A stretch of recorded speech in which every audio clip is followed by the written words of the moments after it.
시청자 여러분 안녕하십니까? 뉴스 현장 시작합니다. 10월 16일에 치러지는 재보궐선거가 이제 열흘 앞으로 다가왔습니다. 내일이면 투표용지가 인쇄되는데 더불어민주당과 조국혁신당은 오늘 부산 금정구청장 단일 후보를 발표할 예정입니다. 야권 단일화가 막판 변수로 떠오른 만큼 국민의힘 한동훈 대표도 일주일 만에 다시 부산을 찾아 지지층 다지기에 나섰는데요. 정치부 연결해 보겠습니다. 정민진 기자, 여야 지도부 주말 일정 전해주시죠. 네, 먼저 1박 2일 일정으로 부산 금정구청장 후보 지원 유세에 나선 한동훈 대표는 주일 미사와 예배가 열리는 성당과 교회를 잇따라 찾았습니다.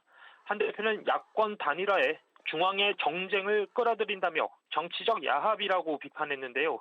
한 대표는 또 오늘 오후 6시쯤에 친한동훈 의원과 당 지도부 20여 명과 만찬을 진행할 계획인데 김건희 여사 특검법과 김대남 녹취록 등 각종 현안을 논의할 걸로 보입니다.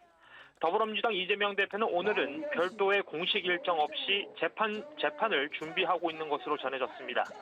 어제 인천 광화군수 후보 지원 유세에서 이 대표가 징치해도 안 되면 끌어내려야 한다는 발언을 놓고 여당에서는 탄핵 야욕을 드러냈다며 즉각 반발했는데요.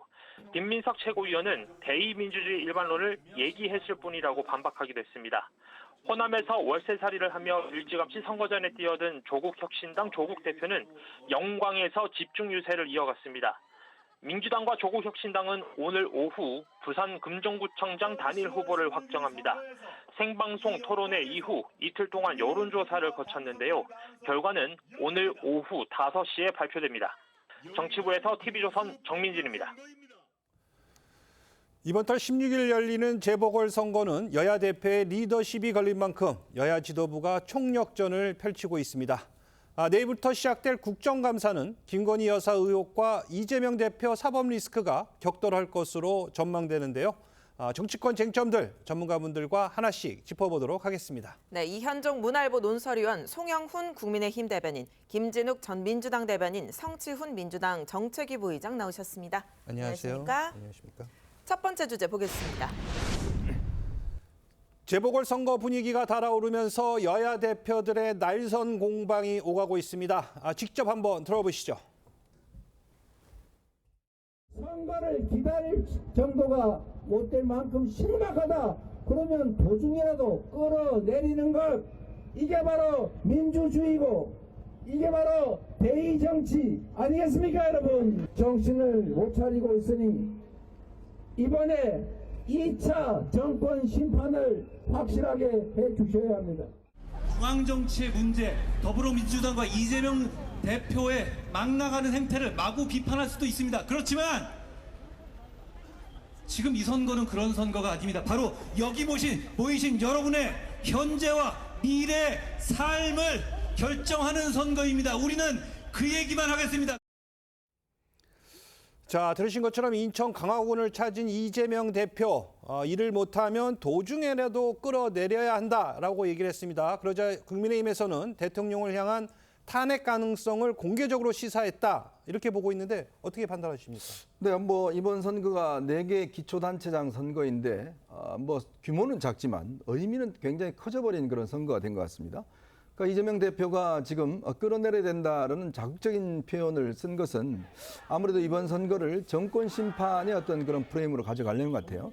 아시겠지만 기초단체장이라는 것은 그 지역의 어떤 이 군수라든지 구청장, 이 리더를 뽑는 거 아니겠습니까? 예. 근데 그 문제보다는 중앙 이슈가 이제 핵심적인 이슈가 돼버렸습니다. 이제 그러다 보니 이재명 대표 입장에서는 이번 선거를 어쨌든 간에 이 강화 같은 경우는 원래 이제 민주당이 좀 불리하다라는 그런 선거였습니다. 현역 의원도 지금 국민의힘 의원이고 인천 중에서는 꽤 보수적인 지역이라고 알려져 있죠. 예. 그렇다 보니 결국 이제 이 정권 심판론을 어떤 면에서 보면 좀 선거의 이슈로 가져가겠다는 측면이 있는 것 같고, 또 하나는 아무래도 이제 11월 달 15일과 25일에 연이어 이제 이 선거 관련된 재판과 위증교사 이 재판의 선고 결과가 나오지 않습니까? 예. 그만큼 이재명 대표의 마음이 좀 급해지는 거 아닌가 싶습니다. 결국 정권이 지금 11월 달이면 이제 반환점을 도는데 벌써 이제 뭐 탄핵이라는 이런 이야기들, 왜냐하면 끌어내리는 수단은 결국 뭐 탄핵이라는 방법밖에 없지 않습니까? 그걸 아마 대표가 공식화했다는 거, 이거 자체가 꽤 큰 의미가 있는 것 같습니다. 그렇군요. 이재명 대표의 이 같은 발언에 국민의힘에서는 민주주의에 배치되는 반헌법적 도전이다. 강하게 비난했는데요. 대변인이 어떤 점에서 그런지 설명 좀 해주시죠. 이게 맥락이 있죠. 윤석열 대통령의 임기 1년차 때부터 민주당에서 공공연하게 탄핵을 이야기한 분들이 있습니다. 그 말들이 점점 과격해지면서 이제는 이재명 대표가 중간에라도 끌어내려야 된다. 이런 발언을 공공연하게 하는 지점까지 이른 겁니다. 그런데 우리 헌법상 대통령의 임기는 엄연히 5년입니다. 우리 국민은 5년 임기의 대통령을 선출했고 그 임기를 마친 다음에 평가를 받아서 정권 재창출하거나 정권 교체를 하거나 그것은 국민들께서 결단을 하시는 겁니다. 문재인 대통령이 잘 못했기 때문에 5년 만에 정권 교체된 것 아니겠습니까? 그런 것이 우리 헌법이 상정한 바인데 지금 이재명 대표는 중간에라도 끌어내려야 된다. 이것은 자, 다음 달에 지금 이재명 대표 1심 선고가 2가지가 예정되어 있지 않습니까? 위증조사와 선거법 위반 재판. 그런 것들 때문에 점점 마음이 조급해지니까 이제는 반헌법적인 발언도 아무렇게나 마구 하고 있는 것이다. 이렇게 저희는 봅니다. 이 지점에서 하나 민주당에 질문을 드리고 싶은 것이 이재명 대표처럼 이렇게 국회의원 임기 중에 계속 재판받으러 다니고 그다음에 그 당은 당 대표의 방탄을 위해서 뭐 검사 탄핵이니 청문회니 이런 입법 권력들을 남용하고 있을 때 그런 국회의원들은 누가 끌어내립니까? 임기 4년이 보장되어 있으니까 아무도 끌어내리지 못하죠. 그런 점을 민주당에서도 한번 스스로 자문자답해 보시기 바랍니다. 민주당은 아직 이에 대해서 공식 논평은 없던데 어떻게 보셨는지요? 글쎄요, 뭐 이 부분에 대해서 지금 국민의힘에서는 뭐 자라보고 놀란 가슴 소뚜껑 보고 놀란다 이런 식의 표현으로 제가 좀 답을 좀 드려야 될 것 같은데 과거에 지금 그 이재명 대표가 이 어제 연설 유세 현장에서 말씀하신 중에 단 하나의 탄핵이라는 단어가 들어있는 적이 있습니까? 거기에 윤석열 대통령이라는 걸 언급한 적이 있나요? 그렇지 않거든요. 일반적으로 이 국민 대의민주주의를 표방하는 우리 정치에서 잘못하면 심판받는 거 아닙니까? 그리고 어제 이재명 대표가 얘기한 거는 이번 재보궐선거는 2차 정권 심판이다 이렇게 얘기를 하고 있어요. 그러니까 정권에 대해서 심판 잘하는 사람에 대해서는 앞으로 국민들께서 표로서 더 많은 일할 기회를 주실 것이고 잘못하면 중간에 표로서 그 사람에 대해서 심판하는 것 이것이 민주주의라는 그런 원론적인 얘기를 했는데 이것에 대해서 어디에서 반헌법적이라는 얘기를 할 수 있는가라는 부분에서 저 좀 의문이 있고요. 지금 우리 헌법에 대통령의 임기 보장되어 있죠. 그러나 또 한편으로 보면 헌법상 대통령도 잘못하면 법적으로 문제가 생기면 탄핵할 수 있는 그런 권리도 국민의 권리도 헌법에 보장되어 있다. 이런 측면으로 봤을 때 어제 이재명 대표의 얘기를 이 윤석열 대통령의 탄핵으로 확대 해석하는 것도 이 국민의힘에서는 오버하는 것이지만 지금 설령 그런 상황들이 올까봐 전전긍긍하는 모습 그런 부분들을 이재명 대표의 사법 리스크 때문이다 이렇게 오히려 반대적으로 해석하는 아전인수적으로 해석하는 것도 그것도 저는 좀 온당치 않은 해석이다 이렇게 봅니다. 자, 아까 뭐 좀 전에 송 대변인도 얘기했지만 바로 이 이재명 대표가 결국에는 유죄 판결이 두려워서 탄핵몰이에 나섰다. 결국에는 11월 선고를 의식하고 선동에 나서고 있는 거 아니냐 이런 지적에 대해서는 어떻게 보십니까? 근데 윤석열 정부에 대한 국민들의 불만이 고조되는 것과 11월 선고에 영향을 주는 것과 무슨 상관관계가 있죠? 전혀 상관관계 없습니다. 우리나라의 사법부를 무시하는 발언이나 다름없다고 생각하고요. 우리 사법부는 윤석열 대통령에 대한 뭐 혹시나 탄핵의 분위기가 무르익든 말든 그것과 상관없이 법과 근거에 의해서 판결을 내릴 것이기 때문에 11월 재판과는 무관하다는 말씀을 드리고 싶고 그리고 이렇게 추진하는 이렇게 원래 아까 이재명 대표 말하지 않았습니까? 제2차 정권 심판을 해달라. 원래 선거에서 정권이 못하고 있을 때는 야당은 정권 심판론을 내세우는 거는 수십 년 동안 한국 정치에서 언제나 있었던 겁니다. 혹시나 정권이 잘하고 있을 때 선거가 열리게 되면은 정권 심판론이 아니라 정권 견제론을 내세우죠. 견제할 힘을 달라. 지금 정권이 잘하고 있고 뭐 인기가 많지만 우리는 견제를 그래도 최소한의 야당의 역할을 할 수 있는 힘을 달라는 견제론을 내세워야 되는데 지금 민주당이 정권 심판론을 내세우는 것 자체가 여당이 못하고 있다는 것이기 때문에 그거에 대한 반성을 하시는 게 우선이지 뭐 야당에 대해서 무슨 뭐 반헌법적이다 이런 얘기 하시기 전에 먼저 지금 대통령이 역대 대통령 최초로 본인과 아니면 본인을 둘러싼 아니면 본인 부인에 관한 특검법을 방탄하고 있는 최초의 대통령이라는 걸 그것부터 되돌아보는 게 우선일 거라고 저는 생각합니다. 네. 이에 대해서 지금 친명계 핵심이죠. 김민석 최고위원이 입장을 냈는데요. 국민의힘이 지금 매국하고 있다. 대의민주주의 일반론을 이야기한 것뿐인데 한동훈 대표가 혹시 그걸 원해서 그렇게 주장하는 거 아니냐 이런 입장을 냈더라고요. 아무래도 이제 민주당 입장에서는 탄핵이라는 문제를 너무 이제 당 대표가 공식화할 경우에는 정책 부담이 있죠. 예. 왜냐하면 이제 뭐 대통령의 어떤 이 판단한 게 우리가 또 대통령에 대한 탄핵의 기억이 있지 않습니까? 그렇기 때문에 많은 국민들이 그런 어떤 불행한 역사를 되풀이하지 말아야 된다라는 공감대가 있는 것이고요. 그런 상황에서 이제 이재명 대표가 저거를 탄핵으로 어떤 면에서 보면 좀 이야기를 한다는 것 자체가 아마 여러 가지 부담이 있어서 김민석 지금 최고위원이 조금 이제 전체적으로 좀 톤다운을 시키는 저는 그런 측면이 있지 않나 싶습니다.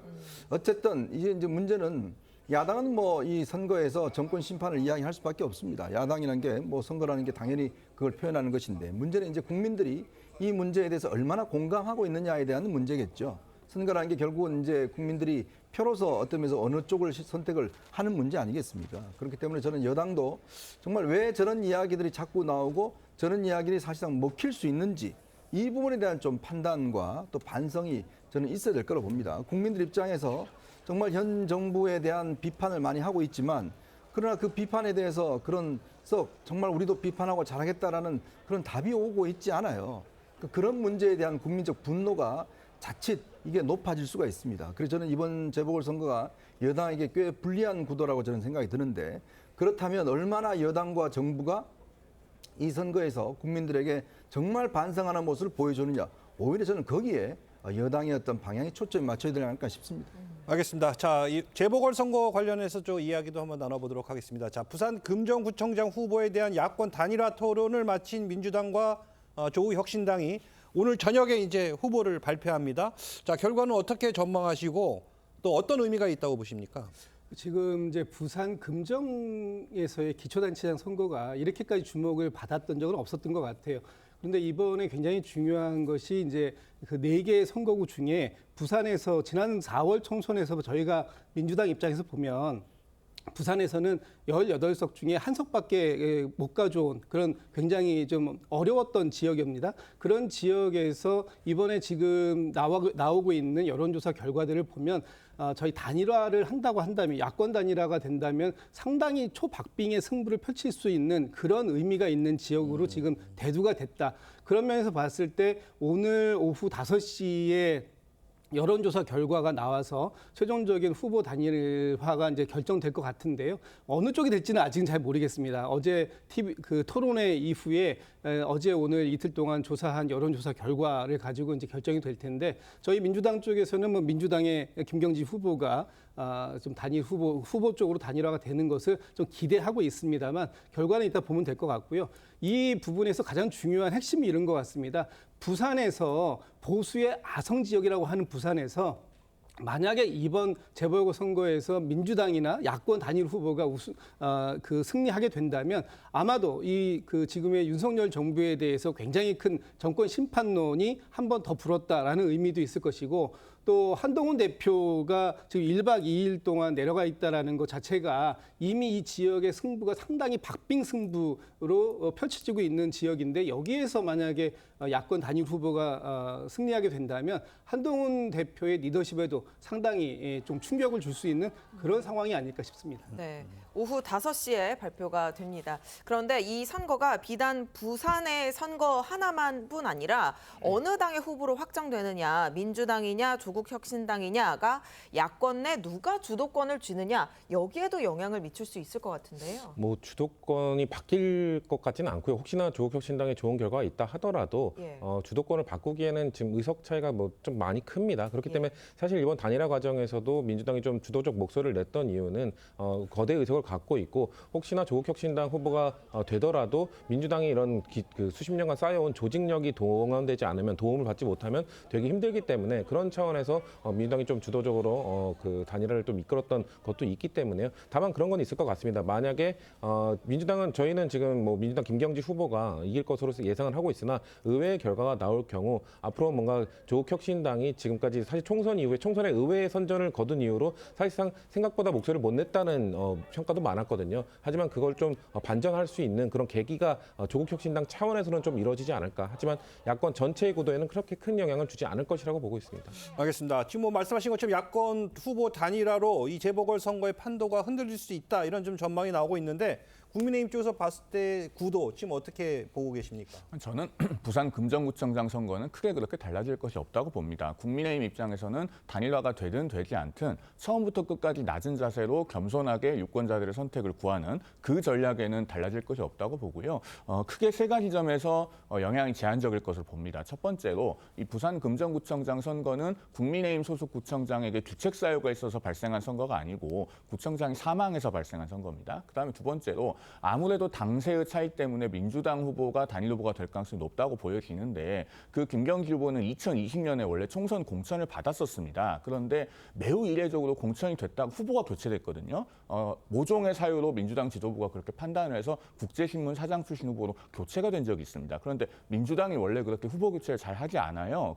이번 총선에서도 양문석 의원이나 김준혁 의원도 끝까지 그대로 공천이 유지되지 않았습니까? 그런 점에서 그 단일화가 되더라도 시너지 효과가 제한적일 것이다 이렇게 보여지고 그다음에 세 번째로 조국혁신당 지지층이 그대로 흡수될 것인지 사실 저는 그것도 의문입니다. 왜냐하면 이 류재성 후보 같은 경우에 조국혁신당이 애초부터 영광군수 선거에만 목표를 두고 있었기 때문에 처음부터 버리는 카드가 아니었냐, 즉 사석 작전이 아니었냐 이런 관측들이 있는데 만약에 그렇다고 한다면은 그 조국혁신당 지지층의 마음을 민주당에서 오롯이 흡수하기도 어려울 것이다. 그래서 효과는 제한적일 것으로 보고 있습니다. 그렇군요. 이 민주당과 조국혁신당의 후보 단일화 움직임에 대해서 국민의힘 한동훈 대표는 정치적 야합이라고 직격했습니다. 들어보겠습니다. 지금 더불어민주당과 조국당은 또 중앙정치에서나 자기들이 해온 정치적인 야합을 하기 위해서 이 아름다운 땅 금정에서 무슨 단일화 쇼를 하려고 합니다. 여러분, 그러나 그런 게 먹히는 곳이 있고 먹히지 않는 곳이 있습니다. 여러분, 금정은 그런 잔기술이 먹히는 곳이 아닙니다. 자, 보신 것처럼 오늘 한동훈 대표는 이번 재보궐선거는 중앙의 정쟁을 끌어들이는 선거가 아니다. 그러니까 지역의 일꾼을 뽑는 거다. 이렇게 하면서 다시 한번 야권 후보 단일화 움직임을 비판했어요. 뭐 원론적인 이야기죠. 아무래도 이제 선거라는 게 기초단체장은 그 지역의 어떤 리더를 뽑는 것인데 지금 너무 중앙 정치의 어떤 개입이 과열이 되다 보니까 결국은 이게 구청장 후보도 지금 후보 단일화가 이루어지는 이런 이제 상황이 벌어졌지 않습니까? 근데 이제 아마 한동훈 대표 입장에서는 아마 지난번 이제 이 국민의힘이 당시 지방선거, 재보궐선거를 승리하고 난 다음에 강서구청장 보궐선거를 패배했잖아요. 예. 그러니까 그런 어떤 기억들, 특히 지금 상황을 보면 정부에 대한 지지도가 꽤 낮습니다. 지금 윤 대통령의 지지율이 낮은 상황인데 그 어려운 상황에서 지금 이제 금정구청장 선거를 하는 거잖아요. 그러니까 한 대표가 저렇게 1박 2일로 간 이유도 그만큼 위기감이 있기 때문에 그래요.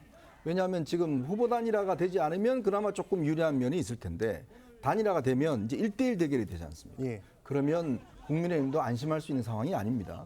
자, 그리고 또 이번 재보궐선거라는 게 투표율이 굉장히 낮을 수 있습니다. 그러니까 얼마만큼 동원할 수 있느냐, 또 얼마만큼 적극적인 투표층들이 나올 수 있느냐.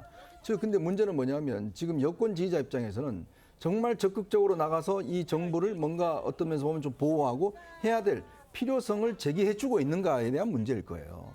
왜냐하면 그거는 지금 정부가 해야 될 일인데, 대통령실이 해야 될 일인데 지금 전혀 뭐 손을 놓고 있지 않습니까? 특히 김건희 여사 문제와 관련해서 일체의 어떤 뭐 행동이나 이런 게 취하다 보니까 한 대표 입장에서는 굉장히 속이 탈 겁니다.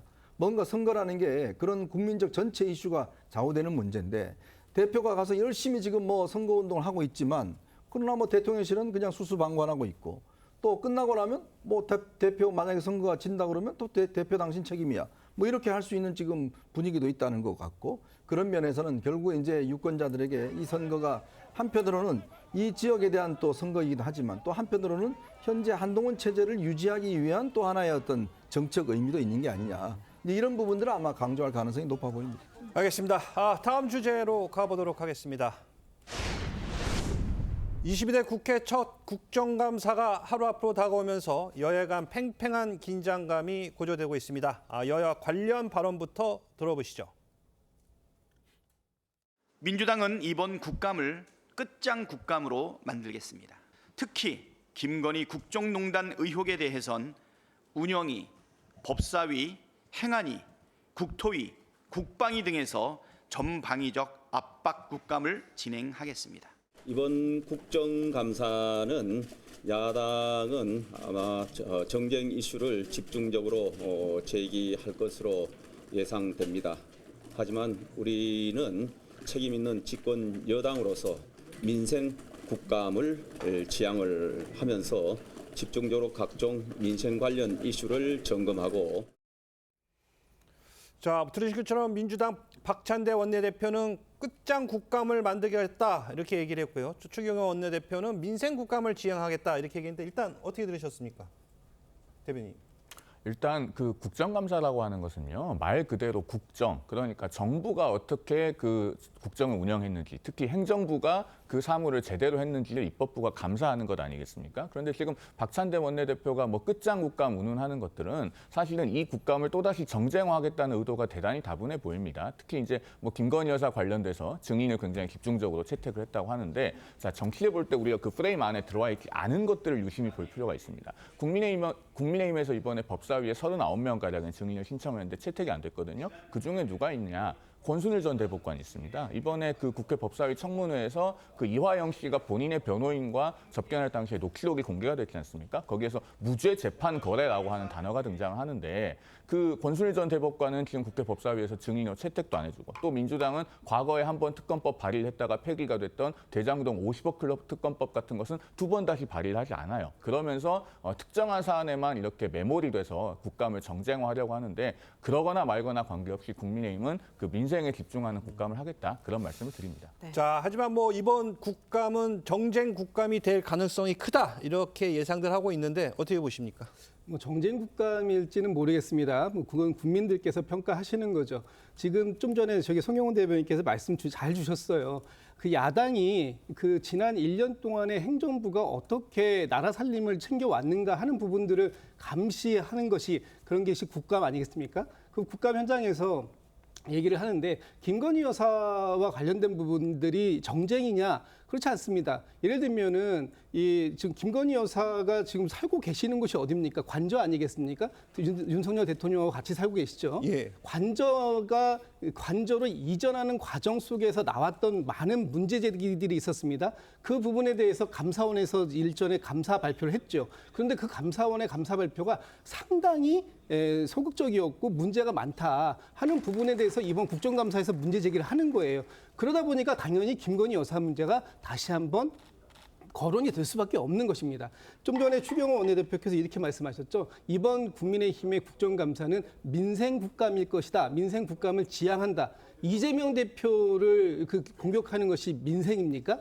지금 누가 누구에게 이런 정쟁을 얘기할 수 있는지, 저는 좀 그 부분에 대해서는 국민 여러분들께서 이번 국감을 좀 잘 지켜보시고 판단해 주시리라, 저는 그렇게 기대하고 있습니다. 네. 민주당은 지금 김건희 여사 관련 의혹을 정조준하면서 총공세에 나설 태세를 보이고 있는데요. 법사위 절반 이상 증인을 김 여사 관련 인물로 부르는 안건을 채택했고, 또 김건희 심판본부까지 꾸렸습니다. 국민의힘 어떻게 대응해야 합니까?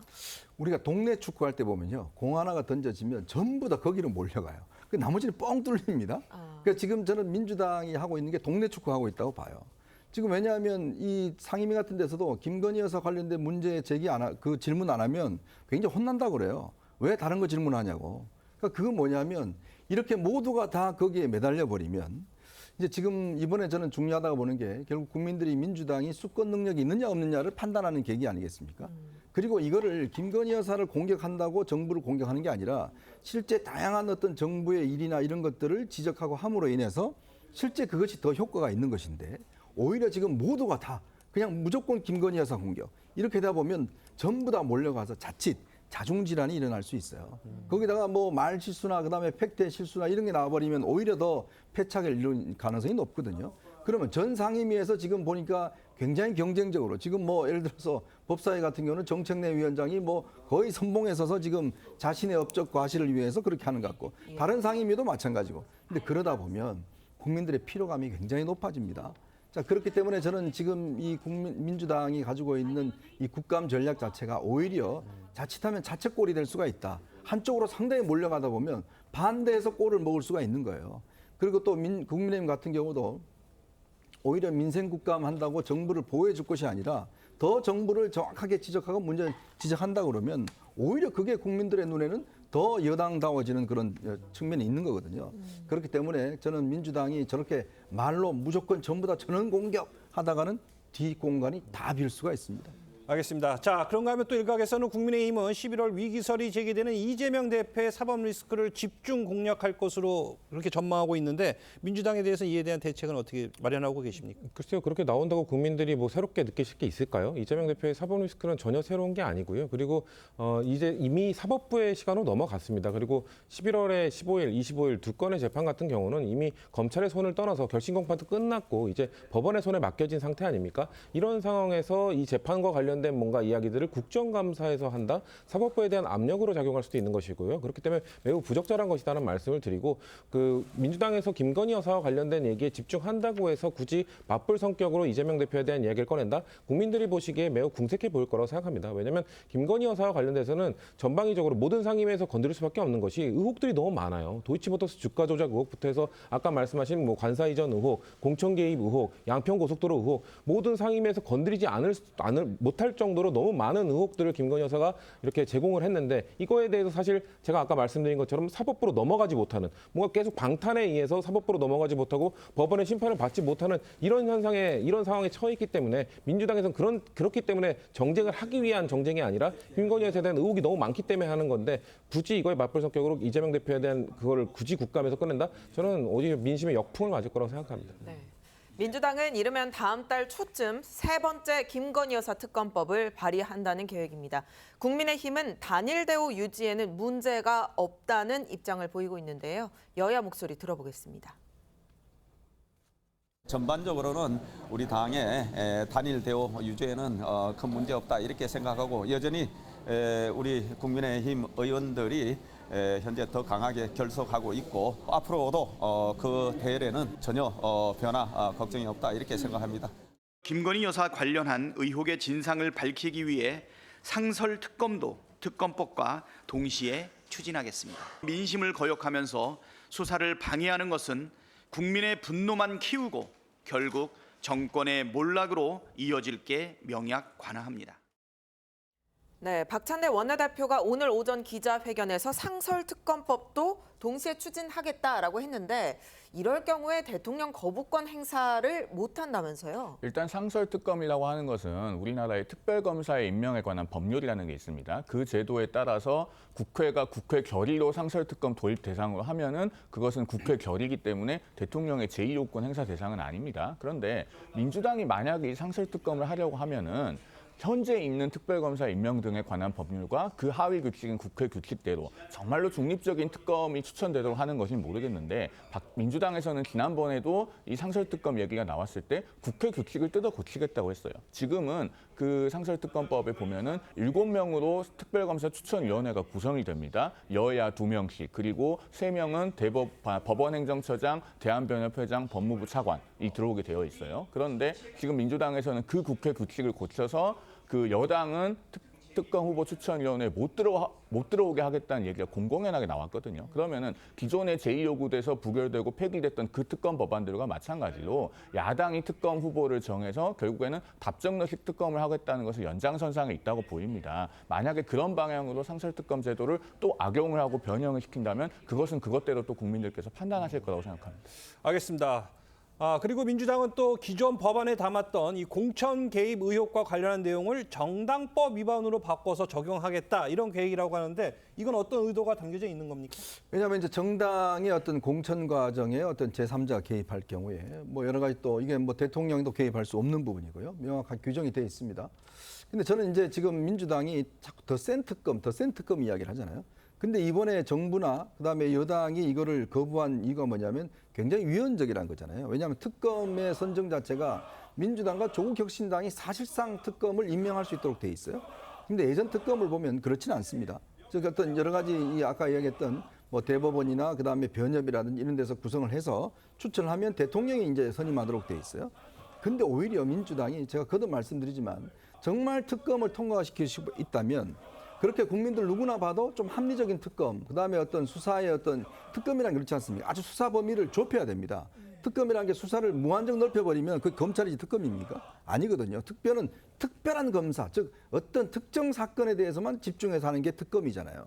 그럼 그 의미에 맞게끔 특검을 한다 그러면 아마 국민의힘도 그렇고 대통령실도 그렇고 거부할 수 있는 명분이 약하고 국민들도 상당히 그 부분에 대해서는 동의를 할 텐데 문제는 자꾸 본인들의 어떤 내부적인 어떤 집단 사고 때문에 조금이라도 누군가가 뭐 타협적으로 조금 하자 그러면 바로 이제 지금 뭐 배척되는 분위기다 보니까 점점 더 센 걸 이야기해야지만이 지지층들에게 어떤 호소력이 있는 거 되다 보니 이게 제가 볼 때는 오히려 더 패착이라는 거죠. 이렇게 되면 여당도 거부할 수 있는 명분이 계속 쌓이는 거 아니겠습니까? 네. 그러면 통과 안 되는 겁니다. 네. 그러니까 전략 자체를 제가 볼 때는 바꿔야 되는데 아마 내부 분위기가 바꾸기는 어려울 것 같습니다. 국민의힘은 야당이 몇 번 더 시도하든 극복할 수 있다. 단일 대우가 유지될 거다. 이렇게 추경호 원내대표가 말했는데 그제 국회 본회의에서 나온 내표의 이탈표. 겉으로는 그렇게 말하지만 속으로는 내표에 대해서 굉장히 많이 고민을 하고 있을 것 같거든요. 둑이 무너지는 것은 그 바늘구멍 하나에서 시작합니다. 지금 그 국민의힘이 이번에 김여사 특검법 이 부분에 대해서 당론으로 부결 처리를 하자라고 얘기했습니다만 그럼에도 불구하고 내표의 이탈표가 나왔다. 이런 것은 뭐 국민의힘 내부에서도 이것이 어떤 경고성 의미가 있는 거 아니냐 이런 해석이 나올 정도로 이번까지는 어떻게 막았을지 모르겠지만 과연 다음번에도 막아낼 수 있겠느냐 하는 부분들에 대한 의구심들이 나오고 있는 것이고요.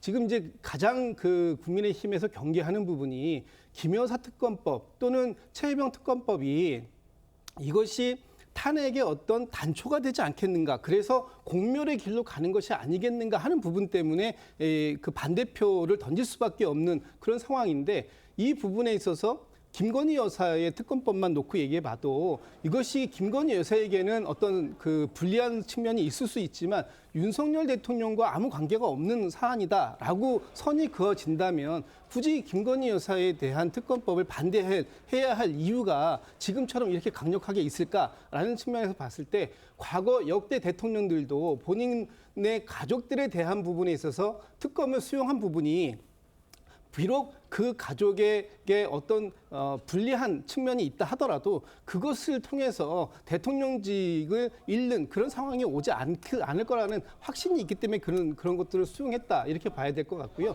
이번 김건희 여사에 관련돼서도 지금 이 국민의힘의 많은 국회의원들이 헌법기관으로 언제까지 여사 방탄에 동원돼야 되느냐 하는 자괴감 저는 분명히 있을 거라고 보고 다음번엔 그런 부분들에 대한 현명한 판단들이 있을 거라고 또 기대도 하고 있습니다.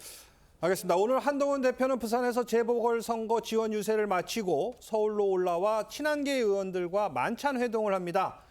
윤석열 대통령이 한 대표의 독대 요청을 거부하고 또 한 대표 만찬 패싱 논란까지 나온 상황에서 이렇게 친한계 의원들이 모인다? 어떤 의미가 있다고 봐야 될까요? 일단 뭐 대통령께서 만찬으로 한동훈 대표를 패싱하셨다고 생각하지는 않고요.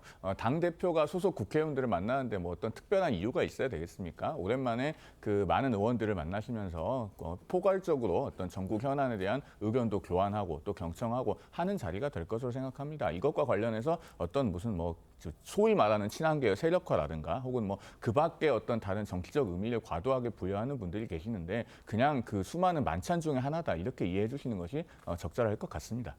알겠습니다. 네, 친한계가 본격적으로 세력화에 나서는 거 아니냐 이런 전망도 나오는데 당정 갈등이 계속될 경우 친한계와 친윤계 좀 어떻게 될 거라고 보시는지요? 글쎄요, 좀 친한계가 보이고 있는 모습에 대해서 친윤계가 계속 거부하고 그냥 외면하게 되면은 같이 동반 추락할 거라고 봅니다. 그렇기 때문에 지금 친한계가 주장하고 있는 뭐 이번에 김건희 여사 특검법과 관련된 재의결 부결을 할 때도 사실 한동훈 대표가 이 법안은 뭐 반헌법적 법안이기 때문에 당연히 부결시켜야 된다라고 주장을 하면서도 뭐라고 했냐면 국민의 눈높이에 맞는 김건희 여사 그 문제와 관련된 해결법을 찾아야 된다고 얘기했거든요. 예. 그 말인즉슨 이 이후에 또 다시 뭔가 특검법이 다시 나오고 했을 때 아니면 그때까지 또 의혹이 점점 짙어졌을 때 친한계로서도 어쩔 수 없는 상황이 올 수도 있다라는 전 예고라고 봅니다. 그렇기 때문에 이런 목소리를 계속 친윤계가 외면한다. 그리고 계속해서 뭔가 그냥 한동훈 대표를 그냥 따돌리고 뭔가 패싱하고 이렇게 한다. 그러면 동반 추락할 수밖에 없죠. 지금 보수 진영 전체의 문제를 해결하기 위해서는 저는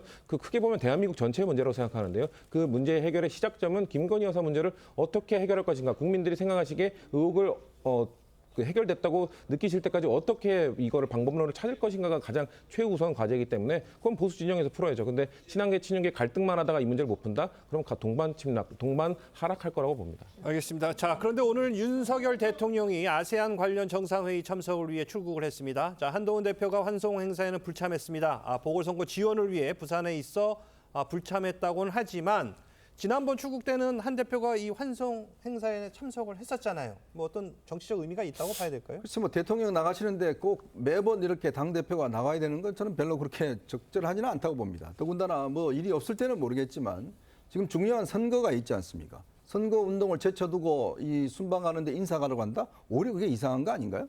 저는 뭐 적절한 행동이었다고 봅니다. 왜냐하면 이 선거라는 게 지금 당 대표가 당의 어떤 중요한 방향을 결정할 수 있는 중대한 선거이기 때문에 뭐 배웅이야 다른 사람이 충분히 해도 되는 것이고 굳이 저는 뭐 이렇게 대통령이 자주 외국 나가시는데 뭐 장관들 뭐 당직자들 전부 다 나가서 도열해서 하는 거 저는 이것도 구습이라고 생각이 들어요.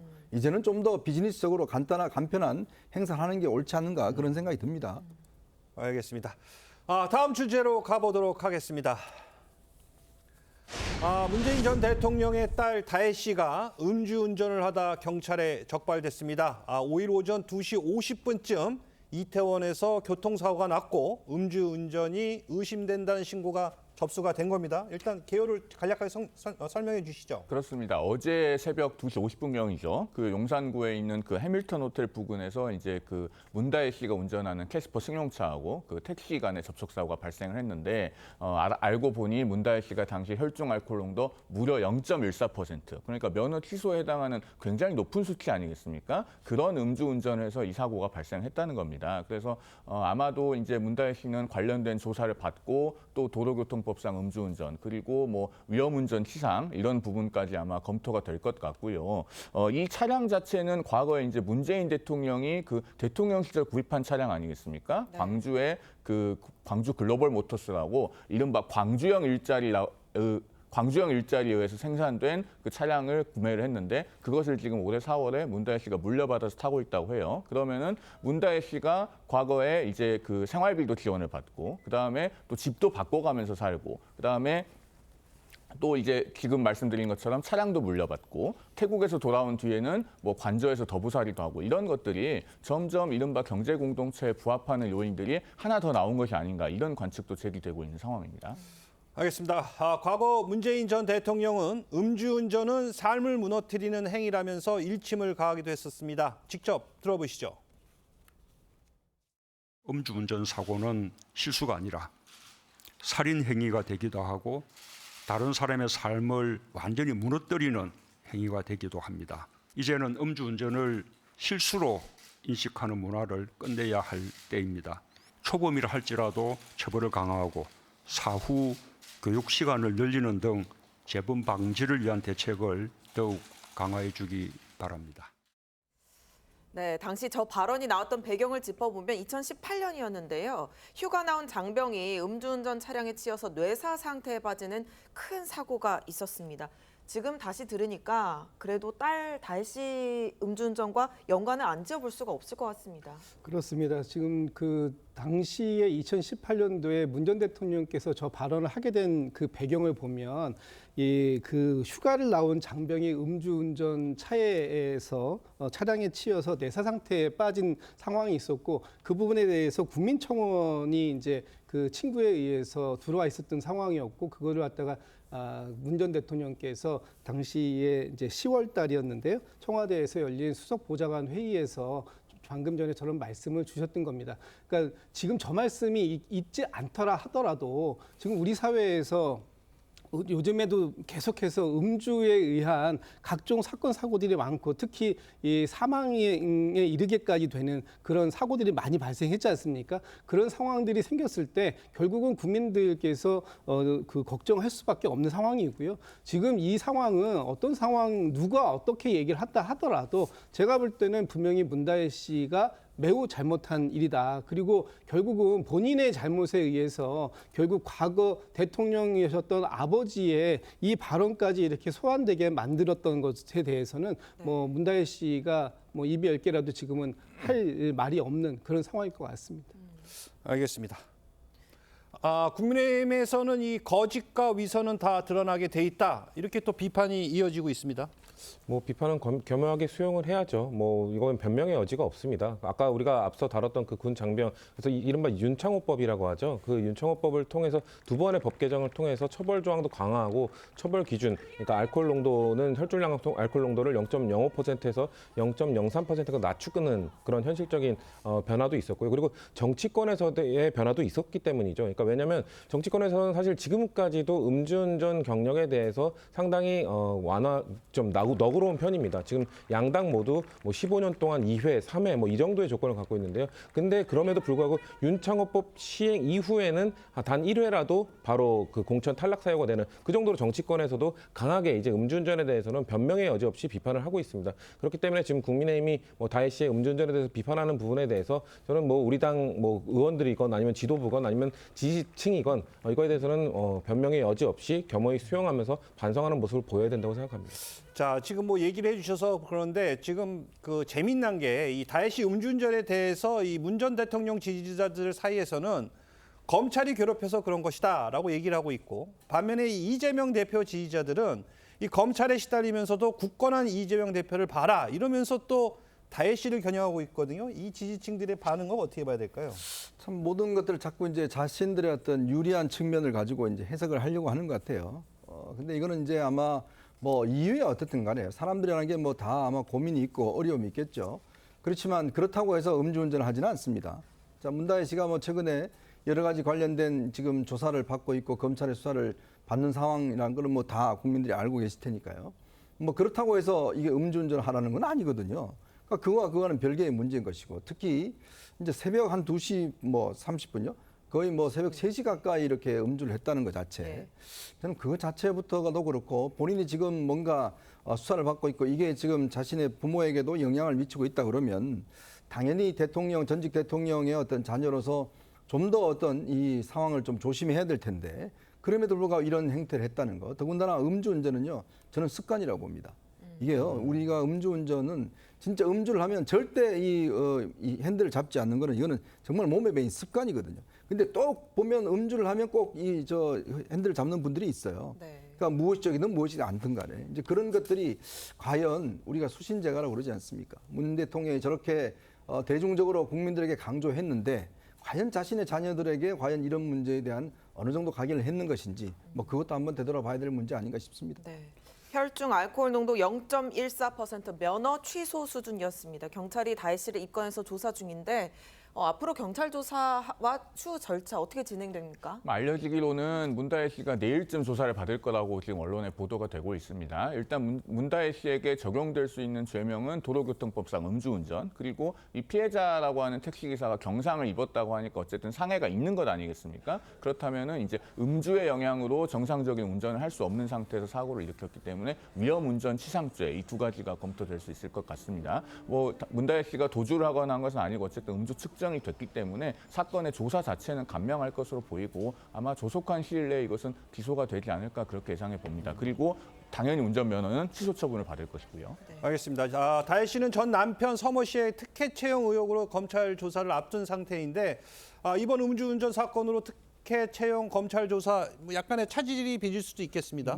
그럴 가능성은 거의 없다고 봐야죠. 왜냐하면 지금 좀 전에 송 변호사님께서 말씀 주셨던 것처럼 이 부분에 대해서는 뭐 답이 간단해요. 또 명확하게 현장에서 있었던 상황들이 다 기록이 되어 있고 또 그 음주 그 혈중 알코올 농도라든지 이런 부분들이 이미 다 나와 있는 상황 아닙니까? 그렇다면은 이거는 뭐 경찰 조서를 뭐 그렇게 오래 받을 일도 아니고요. 바로 이 부분에 대해서는 뭐 책임 처벌은 뭐 끝날 것 같고, 그렇다고 지금 이제 문제가 되는 것은 지난 8월 말에 있었던 이 전 남편인 서모 씨에 대한 특혜 채용 의혹이라든지 이런 부분들에 대한 지금 이제 그 부분들을 검찰이 압수수색하고 압수물을 분석 중에 있지 않습니까? 그 부분에 대해서 이제 조만간에 아마도 뭐 이번 달 내게 되겠죠. 10월 달 내로 그 검찰에서 소환이 있을 예정인 것 같고요. 그 소환에 따라서 문다혜 씨가 잘 적극적으로 대응하면 뭐 되지 않을까 싶습니다.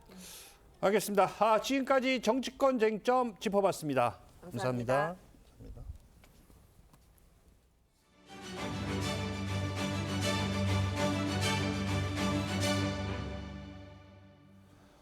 급박하게 돌아가는 중동 분쟁 상황으로 안전을 위협받은 레바논에 있던 우리 교민 97명이 군수송기를 타고 어제 오후 무사히 귀국했습니다. 밤마다 폭탄이 터지고 건물이 흔들려 잠을 잘 수 없었다며 두려움에 떨었던 우리 교민들은 서울공항에 발을 내디딘 뒤에야 안도의 한숨을 내쉬었습니다. 윤동빈 기자입니다. 장거리 수송기 KC-330 시그너스가 먼지바람을 일으키며 서울공항에 착륙합니다. 레바논에 체류하던 국민 96명과 레바논인 가족 1명을 태운 군수송기가 베이루트 공항을 출발한 지 38시간 만에 무사히 착륙하자 환영 인파가 박수로 맞이합니다. 분홍색 가방을 메고 껑충 뛰던 자매는 군인들에게 감사하는 의미로 태극기를 그려왔습니다. 구해줘서 고맙습니다. 교민들은 군수송기 탑승 직전까지 매일 밤 미사일과 포탄 떨어지는 소리에 잠을 이루지 못했다고 토로했습니다. 밤마다 이제 매일매일 폭탄 소리가 너무 심해서 집이 막 흔들리고 좀 밤을 잠도 못 자고 이제 좀 되게 힘들었었거든요. 공항에서 멀지 않은 곳에 검은 연기가 피어오르고 있었습니다. 이곳이 안전하지 않은 곳이라는 사실을 다시 한번 실감할 수 있었고요. 우리 군은 만일의 사태를 대비해 특수부대원들은 실탄 무장됐습니다. 방호 장비는 무조건 착용하는 걸로. 다행히 베이루트 공항 활주로가 열려 전술 수송기를 사용하지 않았고 교민들도 차분한 분위기에서 탑승 절차를 마무리했습니다. 고맙습니다. 군인 아저씨 우리를 살려줘서 고맙습니다. 사랑해요 군인 아저씨. 안전하게 또 귀국하는데 또 여러분들 많은 수고에 더 감사드립니다. 이번 수송 작전 이후 현지에 남은 교민들은 총 30여 명. 주 레바논 대사관 관계자들은 철수를 미루고 있는데 정부는 현지 교민들과 소통을 이어가면서 인명 피해가 발생하지 않도록 최선을 다하겠다고 밝혔습니다. TV조선 윤동빈입니다. 계속해서 사건 사고 소식 짚어보도록 하겠습니다. 권상희 시사평론가 나오셨습니다. 안녕하세요. 안녕하세요. 어제 저녁이었죠. 여의도 한강공원 일대에서는 그야말로 불꽃 축제가 아주 성황리에 열렸습니다. 100만 인파가 몰린 가운데 최소 10만 발 이상이 터졌다는 그야말로 보신 분들은 아주 그냥 장관이었다고 하는데 혹시 평론가님도 보셨습니까? 제가 그 현장에 가 있었어야 되는데 현장에 못 갔기 때문에 유튜브를 통해서 봤거든요. 근데 유튜브를 통해서 봤어도 이 하늘에서 뭔가 꽃이 피는 것 같은 그런 느낌을 받을 수가 있었습니다. 불꽃축제 벌써 20회째를 맞고 있어요. 2000년부터 시작이 됐는데 코로나19, 신종플루, 9.11 테러 같은 이 큰일이 있었던 경우를 빼고 매해 열렸던 거죠. 올해 테마가 있었습니다. 당신의 꿈을 펼쳐라. 이런 주제로 불꽃축제가 열렸는데요. 우리나라뿐만 아니라 일본과 미국 이렇게 세 국가가 참여를 해서 말씀하셨다시피 10만여 별의 불꽃을 쏘아 올렸습니다. 특히 이 피날레를 장식한 한국팀 역대 최대 크기의 쌍둥이 불꽃을 선보이면서 섬광처럼 빛나는 순간을 시민들에게 선사하기도 했는데요. 한국팀 무려 이 매년 불꽃축제에 100억 원가량을 투입하고 있다고 합니다. 저처럼 유튜브 채널을 통해서 보신 분들, 이 시청자들 시청 소감을 쏟아내고 있었는데 한국팀이 역대급 장관이었다. 역시 한국이 제일 예쁘다. 이렇게 아주 호평들을 쏟아내고 있었습니다.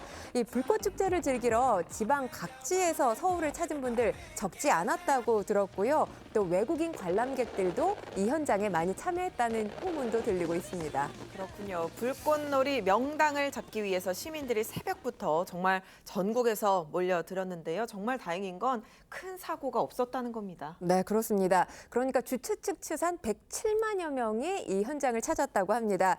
대규모 인파가 운집했던 만큼 사고 예방 또 안전관리에 비상이었을 수밖에 없었을 텐데요. 경찰과 지자체 관계자들 상당히 분주하게 움직였다고 합니다. 경찰만 무려 2,400여 명이 동원되면서 인파관리 지원에 나섰다고 하는데 단순 구급 요청은 있었지만 인명사고 신고는 접수되지 않았고요. 출제 도중에 이 불꽃을 쏘는 인화대가 설치된 바지선 그곳에 불이 붙기는 했습니다. 하지만 즉시 진화됐다고 합니다. 자, 뭐 큰 사고는 없었지만 아니 뗏목을 타고 한강에 나간 사람들이 또 구조되기도 했다고요? 네, 그렇습니다. 별의별 사고, 사건이 다 있었던 것 같은데요. 어제 저녁에 7시 5분경이었습니다. 서울 행주대교와 마곡철교 사이 한강에서 이 목선 보트를 몰던 40대 A씨를 비롯한 4명이 구조되는 일이 있었습니다. 이들이 목선 보트를 탔던 이유, 불꽃축제를 보기 위해서였다고 하는데요. 이 순환구조대 뗏목이 기울어져서 뒤집힐 위험이 크다고 보고 구조 작업을 벌이게 된 거고요. 소방당국, 이 A씨가 지금 무면허로 뗏목을 사용하는 등의 위법 사항이 발견됐기 때문에 이들 경찰에 인계했다고 합니다. 네.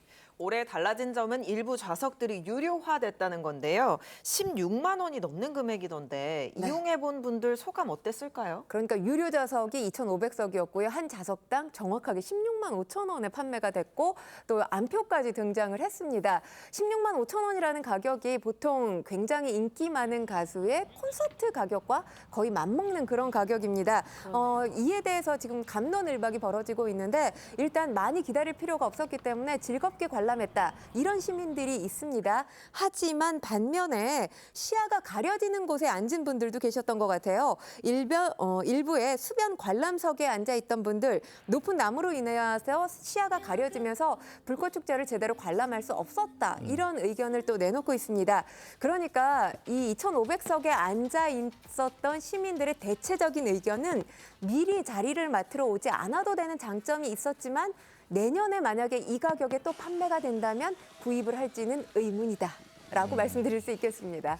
자, 그리고 어제 또 이 불꽃놀이 보면서 치킨 먹어야지 해서 그 준비하셨던 분이 많았을 텐데 이 배달 서비스가 제한이 됐다고요. 그래서 이 점이 좀 불편했다 이렇게 호소하시는 분들도 있더라고요. 네, 그렇습니다. 아무래도 이 시간에 따라서 통제 구간이 생기다 보니까 배달 서비스 이용에 좀 차질이 생겼을 텐데요. 배달의 민족 운영사죠. 우아한 형제들 같은 경우는 어제 오후 2시부터 축제 인근 지역의 배달, 장보기, 쇼핑 운영 제한을 했고요. 또 쿠팡이츠 같은 경우도 오후 1시부터 11시까지 여의도 매장의 경우 포장 주문만 할 수 있도록 했습니다. 배달이 안 되면 또 찾을 수 있는 곳이 편의점인 것 같아요. 네, 그렇습니다. 그러니까 불꽃축제 특수를 누린 주인공이 바로 편의점이 됐는데요. 예. 어제 하루 역대급 매출을 기록한 편의점들이 속속 등장하고 있습니다. 한 편의점 업체에 따르면 서울 여의도와 이촌동 같이 이 불꽃축제 인파가 몰린 12개 매장 매출을 분석을 해봤더니 전주 토요일 대비 최대 8.7배가 늘었다고 합니다. 매출 신장률 자세히 살펴보면 돗자리가 81.5배, 일회용 보조 배터리가 69.3배, 핫팩 같은 방한용품이 50.9배 매출이 증가됐습니다. 행사가 끝난 다음에 출출한 분들 한강 라면을 끓여 먹을 수 있는 기계가 설치된 또 편의점으로 달려갔다고 하는데요.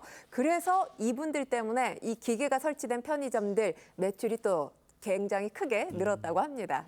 자, 축제는 무사히 끝났지만 이게 또 내년에도 또 열릴 거 아닙니까? 근데 이번 축제를 보고 이거는 좀 내년에 고쳤으면 좋겠다 하는 그런 부분도 있을 것 같은데요. 도로에 연체족들이 등장하는 일이 발생을 했는데요. 어제 오후 7시에서 8시 45분 사이에 차량 수십 대가 강변북로 구리방향 도로 끝 차선에 멈췄습니다. 그러니까 3차선, 4차선 이들이 이곳에 갑자기 멈춰선 이유 불꽃축제를 멀리서라도 보기 위해서였는데 그러다 보니까 차선 변경을 해야 될 분들이 차선 변경을 하지 못했잖아요. 길이 막히는 일이 있었고요. 그리고 행사 때마다 늘 지적되는 문제, 바로 쓰레기 더미 문제입니다. 이번에도 여지없이 이 많은 쓰레기 더미로 골머리를 앓고 있는 상황인데 우리 국민들, 우리 시민들 시민의식 높잖아요. 근데 이럴 때만 꼭 시민의식이 낮아지는 것 같습니다. 낮은 시민의식과 안전불감증, 내년에 축제가 열리면 이런 부분들은 반드시 고쳐졌으면 좋겠습니다.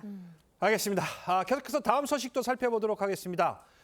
가을이 되자 여럿이 무리를 지어뛰는 러닝크루가 요즘 굉장한 인기라고요. 네, 요즘 운동 트렌드 하면 바로 달리기입니다. 네. 러너족들이 상당히 많이 늘었는데 혼자서 달리는 것보다는 여럿이서 떼지어서 수십 명씩 무리를 지어서 달리는 게 재밌다 해서 이런 달리기 동호회들이 많이 늘어나고 있습니다. 바로 러닝크루족이라고 할 수 있는데요. 이들의 중심, MZ세대입니다. 20, 30대 세대들이 중심이 돼서 러닝크루가 하나의 새로운 운동 트렌드로 등장하고 있습니다. 네, 다 같이 뛰면 건강에도 보기에도 굉장히 좋을 거다 이런 생각이 언뜻 들긴 하는데 사고 위험성도 커졌다고요? 네, 그렇습니다. 사실 즐기는 사람이 늘어서면서 통행 방해를 하는 경우도 있고요. 소음 유발을 하면서 민폐 논란의 중심에 서고 있는데요. 시민 불만들이 커지고 있습니다. 그러니까 달리기를 할 때 모든 레인을 차지하면서 달려서 다른 달리기를 하시는 분들 불편한 상황도 있고요. 이들이 달리기만 하는 게 아닙니다. 나는 러닝크루야. 이거 SNS에 또 올려야 되잖아요. 인증샷 찍기 때문에 기념 촬영을 위해서 인도를 넘어서 차도까지 점령하는 경우도 종종 발생하고 있다고 합니다. 이 러닝크루들 에티켓 있습니다. 에티켓 간단하게 말씀을 드리면 한 줄로 달리기, 그리고 소음 줄이기, 페이스 훈련은 반드시 트랙에서 해주시기 바랍니다. 자, 근데 아무래도요, 이 러너족들이 뛰는 곳이 공공장소잖아요. 그러다 보면 이 질서 유지와 사고 방지를 위해서도 좀 뭔가 대책이 필요해 보일 것 같은데요. 그렇기 때문에 지금 지자체가 여러 가지 계획들, 플랜들을 만들어 놓고 있는데요. 송파구 같은 경우는 석천호수 인근의 러닝크루들을 상당히 자주 볼 수 있거든요.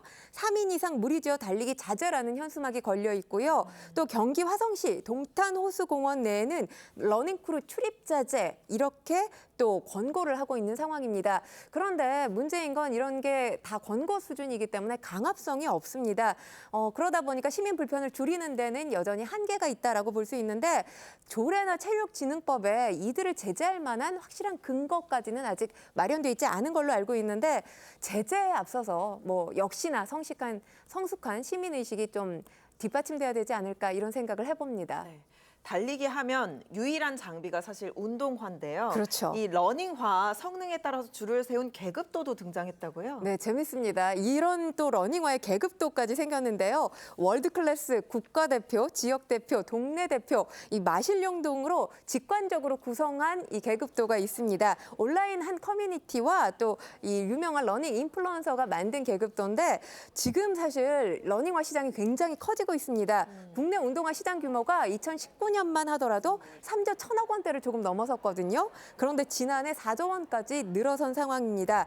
이 중에 러닝화 시장 규모만 1조 원을 넘어섰고요. 9월에만 러닝화 거래액이 80% 성장을 했는데 새로운 브랜드들이 계속해서 늘어나고 있거든요. 그렇기 때문에 아무래도 이 지금 가을이고 달리기에 관심 갖고 계시는 분들 소비자들의 호기심이 자극되지 않을까 싶습니다. 알겠습니다. 자, 이번에는 연예계 소식도 한번 살펴보도록 하겠습니다. 그룹 티아라 출신의 지연 씨와 야구 선수 황재균 씨가 결혼 2년 만에 파경을 맞이했습니다. 공식 입장문을 보면요. 서로 다름을 극복하지 못해 별거 끝에 이혼에 합의하고 이혼 조정 신서를 지금 접수한 상황이라고 해요. 네, 그렇습니다. 이 두 사람이 2022년 12월에 결혼을 하면서 많은 화제를 모았는데요. 아무래도 야구 선수와 걸그룹 인기 멤버의 만남이었기 때문에 뭐 화제의 대상이 되기도 했었습니다. 두 사람 결혼 후에도 자연스럽게 이 서로에 대한 애정을 과시하기도 했고요. 또 특히 지연 같은 경우는 자신의 개인 계정 또 유튜브 채널을 통해서 신혼 일상을 공개하면서 사랑꾼 부부 이미지를 굳히는가 싶었는데 이런 소식이 지금 들린 겁니다. 지연의 경우 빠르게 입장 표명을 하지 못한 점에 대해서 양해를 구한다. 이런 입장을 밝혔고요. 황재균 선수도 입을 열었는데요. 일단 지금 이혼 조정 신청서 법원에 제출한 상태고 조정 절차를 거쳐서 원만하게 마무리하겠다. 팬들에게 죄송하다라는 입장을 전했습니다. 네. 그런데 이 두 사람의 이혼설이 지난 6월에도 불거졌었는데 그때는 지연 씨 소속사 측에서 사실 무근이다 이랬었거든요. 네, 그렇습니다. 지난 6월에 이 황재균 선수의 벤치 클리어링 사건이 발생을 하면서 지연 씨에게 악플 테러가 일어났습니다. 여기서 이제 두 사람에 대한 불화설이 시작이 된 건데 그런데 이 불화설에 불을 지핀 일이 있었습니다.